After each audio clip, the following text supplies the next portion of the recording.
transmettre son maître. Cela nécessite de très longues années de pratique incessante. Quand Okinawa était sous le règne de la dynastie des Ryukyu, il y a environ 400 ans, seule l'aristocratie avait le droit d'apprendre le karaté. Un grand maître était donc respecté et perçu comme quelqu'un d'exceptionnel.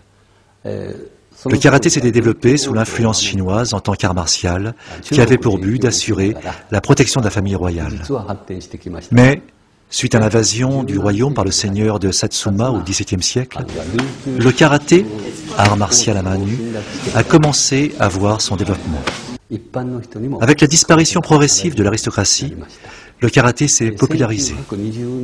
À partir de 1920 environ, le karaté a été présenté au reste du Japon et enseigné dans de nombreuses universités, puis s'est propagé dans le monde entier. Autrefois, les maîtres sélectionnaient soigneusement leurs disciples. L'enseignement était réservé aux parents, aux amis proches ou à leurs fils, qui pouvaient suivre cette voie durant toute leur vie. Comme ils ne demandaient pas d'argent, les disciples leur apportaient des présents, souvent sous forme de nourriture. À cette époque-là, le maître donnait des leçons particulières à son disciple, dans le respect de l'esprit des arts martiaux. Maître Adanya Seizuke est né en 1949 à Itoman, sur l'île d'Okinawa, dans une très vieille famille d'agriculteurs. Actuellement 8e dan de karaté et 8e dan de kobudo, il partage sa vie entre la recherche et l'enseignement. Le karaté Shorin-ryu est une école qui garde fidèlement le karaté traditionnel d'Okinawa. Il a été l'un des proches de Shinpo Matayoshi, 10e dan dans cette discipline et qui l'a suivi jusqu'à la fin de sa vie. Maître Shinpo Matayoshi a été considéré comme la plus haute autorité au monde en matière de kobudo. Il est mort en 1999.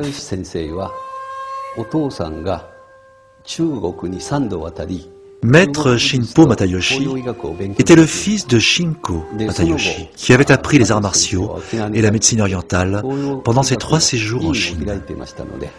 Comme son père avait une clinique fréquentée par de nombreux maîtres des arts martiaux, Shinpo Matayoshi eut la chance d'avoir plusieurs maîtres et d'apprendre leurs différentes techniques. Ainsi, après la guerre, il fit la synthèse des techniques existantes en kobudo et créa la Fédération de Kobudo d'Okinawa. Aujourd'hui, on pratique le kobudo de Maître Matayoshi dans le monde entier.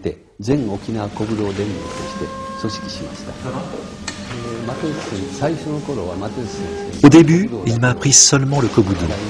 Puis il m'a appris aussi le karaté, et en particulier le kata de Hakaku, le kata de la grue blanche, qu'il avait appris de maître chinois.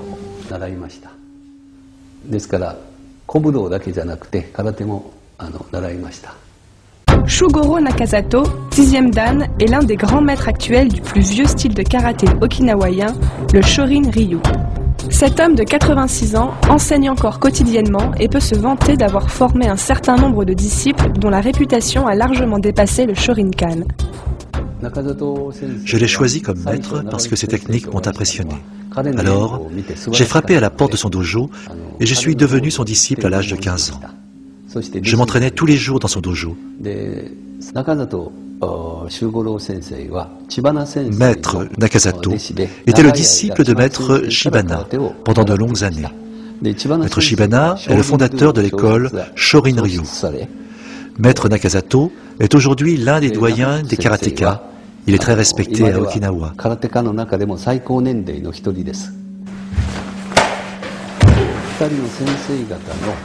J'ai pris mes 2 maîtres comme modèles. Ils m'ont transmis la connaissance des techniques traditionnelles. Je suis sûr que ces traditions peuvent servir de référence dans notre société moderne.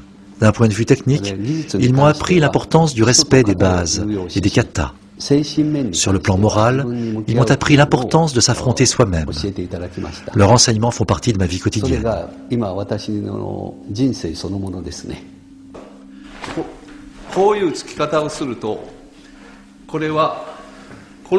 Si on pratique des tsuki sans être relié, vous utilisez seulement la force des bras et du tronc.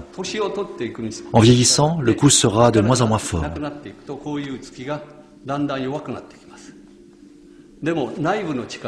Si vous reliez la partie haute et la partie basse, alors vous utilisez la force du tanden, la puissance interne.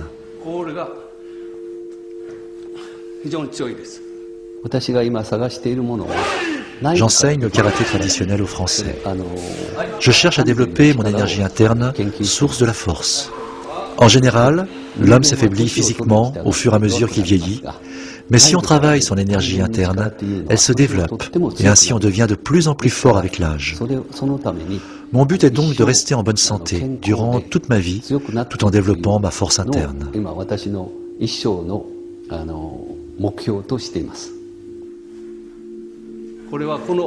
En unifiant les différentes parties du corps, la résistance est beaucoup plus grande. Et le bras et le corps font un. L'équilibre est bien meilleur, on ne bouge plus.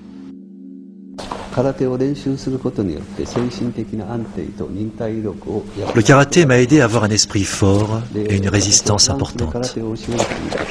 Enseigner le karaté en France, c'est pouvoir transmettre cette partie de la culture traditionnelle d'Okinawa aux Français. Il est enrichissant de pouvoir faire des échanges culturels. C'est le travail de recherche de puissance depuis l'énergie interne et non pas depuis le travail de la force externe provenant des muscles.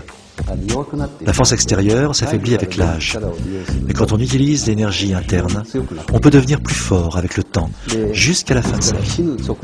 À Okinawa, vous trouvez par exemple des octogénaires très forts, grâce à la puissance de leur énergie interne.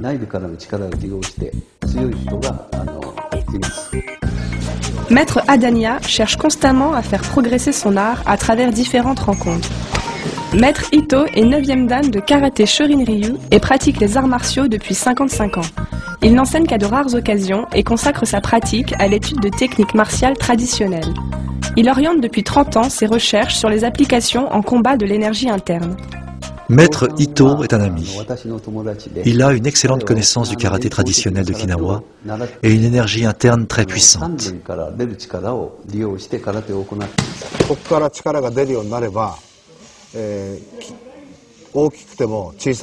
Toutes les forces proviennent du tanden, centre de l'énergie. Si vous arrivez à faire sortir la force du tanden, quel que soit votre aspect physique, vous pouvez avoir une puissance énorme. Je voudrais ajouter que le samouraï d'autrefois, en se faisant harakiri, détruisait son tanden, ce qui était le plus important pour le samouraï.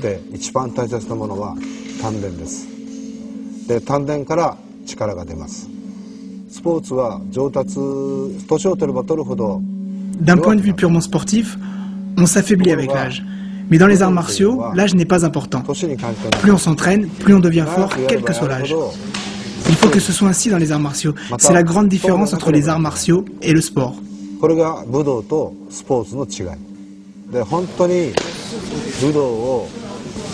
Je n'ai pas l'intention de transmettre mes connaissances à n'importe qui. J'aimerais enseigner à quelqu'un qui veut consacrer sa vie aux arts martiaux. Ceux qui veulent juste essayer le karaté et abandonner au bout de 2 ou 3 ans ne m'intéressent pas. Maintenant, il existe des chercheurs en arts martiaux dans le monde entier qui pratiquent pour comprendre et développer la force provenant de l'énergie interne. Ces recherches permettront donc d'expliquer ce qu'est l'énergie interne. Certains croient que les techniques secrètes qui reposent sur l'énergie interne sont mystérieuses. Elles seront un jour prouvées par la science.